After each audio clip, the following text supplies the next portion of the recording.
ওয়ালাইকুম সম্মানিত শ্রোতা, আজকে আমি আলোচনা করব চর্মরোগ বা দাঁতের চিকিৎসা সম্পর্কে। দাঁত কেন হয়, দাঁত কত প্রকার ও কী কীভাবে দাঁতের প্রতিকার করবেন সেই সম্পর্কে জানতে ভিডিওটি না টেনে সম্পূর্ণ দেখবেন। তো আমরা প্রথমেই জেনে নিই দাঁত কী। দাঁত হলো ছত্রাকজনিত ত্বকের রোগ বা ডার্মাটোফাইট নামক ছত্রাকের সমন্বয়ে দাঁত হয়। একে দাউদ, রিংওয়ার্ম এবং মেডিকেলি ভাষায় টিনিও বলা হয়ে থাকে। দাঁত বা রিংওয়ার্ম এর লক্ষণসমূহ হলো আক্রান্ত স্থানে ছোট ছোট লাল গোড়া দেখা যায় এবং সামান্য চুলকায়। আস্তে আস্তে এটি আক্রান্ত স্থানে বাদামি বর্ণের ফুসকুড়ি দেখা যায় এবং স্থানটি বৃত্তাকার গোলাকার চাকার ন্যায় ধারণ করে, যার কিনারাগুলো সামান্য উঁচু হয়। দিন দিন চাকার আকৃতি বাড়তে থাকে এবং এর কেন্দ্রের বা মাঝখানের দিকে ভালো হয়ে যেতে থাকে। ক্ষত স্থান থেকে খুশকির মতো চামড়া উঠতে থাকে। কখনো কখনো পানি ও পুঁজ ভর্তি গোটা দেখা যায়। ক্ষতস্থান অত্যন্ত চুলকায়। এবার আমরা জেনে নেওয়া যাক দাঁত কোথায় কোথায় হয়ে থাকে। চামড়ার যে কোনো জায়গায় এর সংক্রমণ হতে পারে। যেই জায়গায় এই রোগ হয় ওই জায়গার নাম অনুসারে এর নামকরণ করা হয়। উদাহরণস্বরূপ, 1. Tinea corporis. শরীরের যে কোনো জায়গায় ছত্রাকের সংক্রামক হলে তাকে সাধারণত টিনিয়া কর্পোরিস বলা হয়ে থাকে। 2. Tinea capitis.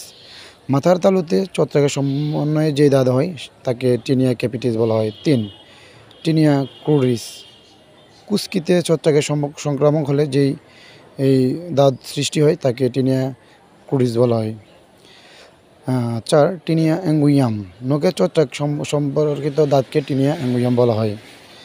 5. Tinea pedis. পায়ের ছত্রাক সংক্রমিত যে দাঁত হয় তাকে টিনিয়া ফিডিস বলা হয়ে থাকে।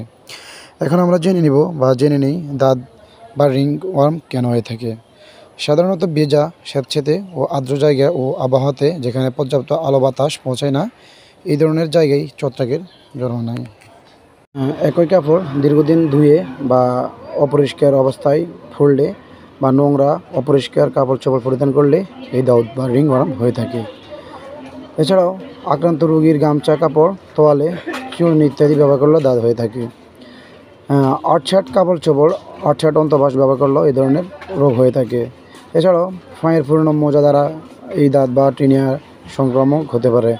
যাদের রোগ প্রতিরোধ ক্ষমতা কম তারাই সহজেই এই রোগ আক্রান্ত হতে পারে এবং যাদেরকে বেশি ঘামে বা যারা বেশি ঘামে বা ঘাম শুকায় না তাদের শরীরে, তাদের এই রোগ বেশি হতে পারে।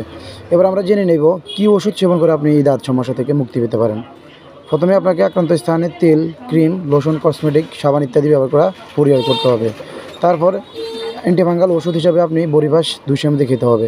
বরিফাস 200 mg খাবার নিয়ম হলো আপনাকে প্রথম দিন 2টি ট্যাবলেট একসাথে খেতে হবে সকালে ও রাতে, এবং পরবর্তীতে 1টি ট্যাবলেট করে 1 মাস খেতে হবে এবং আক্রান্ত জায়গায় ডারমাকম ক্রিম দিনে 2 বার মালিশ করতে হবে। এই চিকিৎসার মাধ্যমে আপনি দাঁত বা রিংওয়ার্ম থেকে সম্পূর্ণ মুক্তি পেতে পারেন।